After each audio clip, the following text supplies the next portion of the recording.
Hello दोस्तों, SSC uncle channel पे आपका स्वागत है। तो आइए दोस्तों वीडियो को शुरू करते हैं।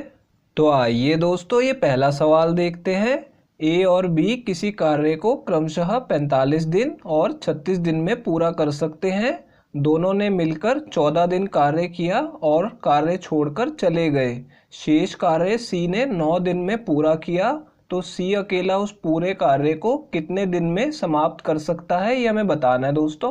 तो देखिए दोस्तों, इस सवाल में हमें क्या दिया हुआ है कि ए किसी कार्य को 45 दिन में पूरा कर सकता है और बी उसे 36 दिन में पूरा कर सकता है। ठीक है, तो पहले हम इस जानकारी को लिख लेंगे कि ए 45 दिन में किसी कार्य को पूरा कर सकता है और बी उसे 36 दिन में पूरा कर सकता है। ठीक है दोस्तों, अब देखिए यहाँ पे इन दोनों का हमें एलसीएम ले लेना होगा। ठीक है, इन दोनों का एलसीएम कितना आएगा, 180 आ जाएगा। तो जो एलसीएम आया दोस्तों, ये हमारा कुल कार्य है। ठीक है, अब देखिए क्या करना होगा, 180 को 45 से भाग करेंगे तो कितना आ जाएगा, 4 आ जाएगा।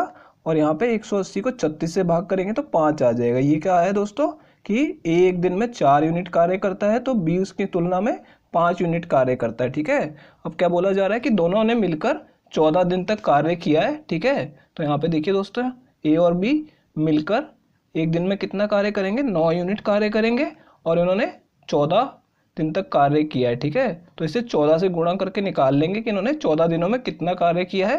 तो इन्होंने 126 यूनिट कार्य किया है। ठीक है, इन्हें 180 यूनिट करना था लेकिन इन्होंने केवल 126 यूनिट कार्य किया है। तो शेष कार्य कितना बच गया दोस्तों, यहाँ पे हम इसे घटा के निकाल लेंगे। 180 में से 126 को घटा देंगे तो कितना आ जाएगा दोस्तों, यहाँ पे 54 यूनिट कार्य अभी शेष बचा हुआ है। ठीक है, और जो शेष कार्य है उसे सी ने 9 दिन में पूरा किया है। ठीक है दोस्तों, अब यहाँ पे मैं सी लिख लूंगा कि 54 यूनिट जो कार्य है ये जो है सी ने 9 दिन में पूरा किया है। ठीक है दोस्तों, यहाँ तक की हमें जानकारी दी गई है। अब बोला जा रहा है कि सी अकेला उस पूरे कार्य को कितने दिन में समाप्त करेगा। ठीक है, यानी कि पूछा जा रहा है कि 180 यूनिट कार्य यदि सी को करना हो तो वो उसे कितने दिन में समाप्त करेगा। तो यहाँ पे देखिए दोस्तों, 54 यूनिट का तो हमें पता है वो 9 दिन में कर चुका है। ठीक है, अब इसे 180 यूनिट का निकालना है हमें। ठीक है, तो 180 हमने लिख लिया और यहाँ पे इसे भाग कर देंगे 54 से। ठीक है, ताकि 54 से 54 कट जाए और 180 आ जाए। ठीक है, क्योंकि हमें 180 की वैल्यू निकालनी है। तो यहाँ पे मैंने क्या किया, 180 से गुणा किया और 54 से भाग किया। तो दूसरी तरफ भी हमें ऐसे ही करना होगा, 180 से गुणा करना होगा और 54 से भाग कर लेना होगा। ठीक है दोस्तों, तो ये देखिए यहाँ पे 180 यूनिट तो कार्य हो गया और दिनों की संख्या इस तरफ आ जाएगी। यहाँ पे 9 से इसे काटेंगे तो ये 6 पे कटेगा, 9 6 54, और 6 से 180 को काटेंगे तो 30 पे कट जाएगा। ठीक है दोस्तों, यहाँ पे 30 दिन आ जाएगा, यानी कि 180 यूनिट कार्य कितने दिन में हो जाएगा, 30 दिनों में। तो ये हमारा आंसर होगा दोस्तों, ये चौथा ऑप्शन करेक्ट है। तो आइए दोस्तों अब अगले सवाल की तरफ चलते हैं। तो आइए दोस्तों ये दूसरा सवाल देखते हैं। एक रेलगाड़ी 69 किलोमीटर प्रति घंटा की चाल से एक निश्चित दूरी को 16 घंटे में तय करती है। तो यात्रा के समय को 4 घंटे कम करने के लिए रेलगाड़ी की चाल किलोमीटर प्रति घंटा में कितनी होनी चाहिए, ये हमें बताना है दोस्तों। तो देखिए दोस्तों, इस सवाल में हमें क्या दिया गया है कि एक रेलगाड़ी एक निश्चित दूरी को जब 69 किलोमीटर प्रति घंटा की चाल से तय करती है तो उसे 16 घंटे का समय लगता है। ठीक है, अब क्या बोला जा रहा है कि यात्रा के समय को हमें 4 घंटे कम करना है, यानी 16 घंटे से 4 घंटे कम करना है, यानी 12 घंटे में तय करना है। तो रेलगाड़ी की चाल हमें बतानी है कि कितनी होनी चाहिए। ठीक है, अब देखिए दोस्तों, इस सवाल को हम रेशो मेथड से लगा के करेंगे, शॉर्ट ट्रिक से।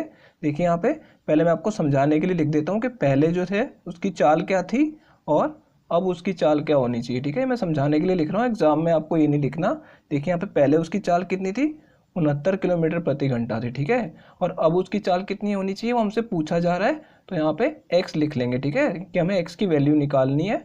और दोस्तों यहाँ पर रेशो मेथड लगाएंगे तो अनुपात में ले लेंगे दोनों को। ठीक है, अब देखिए यहाँ पे मैं आपको समझाने के लिए यहाँ पे चाल लिख रहा हूँ कि ये चालों का अनुपात है। ठीक है, और एक हमें अनुपात लेना होता है समय का।